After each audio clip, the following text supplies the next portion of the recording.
স্বপন বৈদ্যের পরিবারের পাশে দাঁড়ালেন আগরতলা প্রেস ক্লাবের সভাপতি প্রণব সরকার।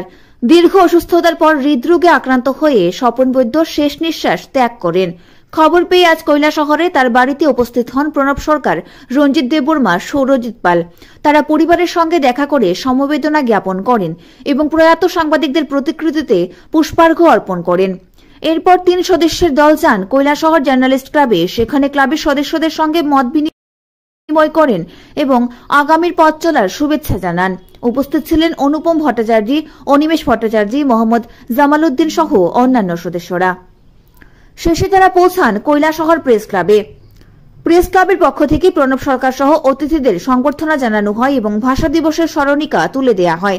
বক্তব্য রাখতে গিয়ে প্রণব সরকার জানান, আগরতলা প্রেস ক্লাবের পর রাজ্যের সাংবাদিকতার গুরুত্বপূর্ণ ভূমিকা রাখছে কৈলাসহর প্রেস ক্লাব। তিনি ঐক্যবদ্ধভাবে কাজ করার আহ্বান জানান এবং ভবিষ্যতে স্কিল ডেভেলপমেন্ট বিষয়ক যে কোনো কর্মসূচিতে সহযোগিতার আশ্বাস দেন।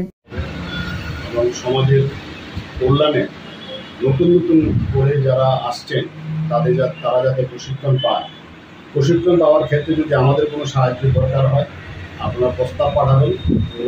কীভাবে আগরতলা হয় প্রশিক্ষণের ব্যবস্থা আমরা করে দেওয়ার চেষ্টা করব এবং বেশি বেশি করে যাতে তরুণ সমাজ যারা যুবক যুবতীরা আছে তারা যাতে মিডিয়ার প্রতি আকৃষ্ট হয়, ওদেরকে উৎসাহিত করবেন। এই সংস্থা, এই ক্লাব বুদ্ধিচর্চার একটা, শিক্ষা চর্চার একটা প্রতিষ্ঠান হিসেবে পরিণত হোক এই প্রত্যাশায়।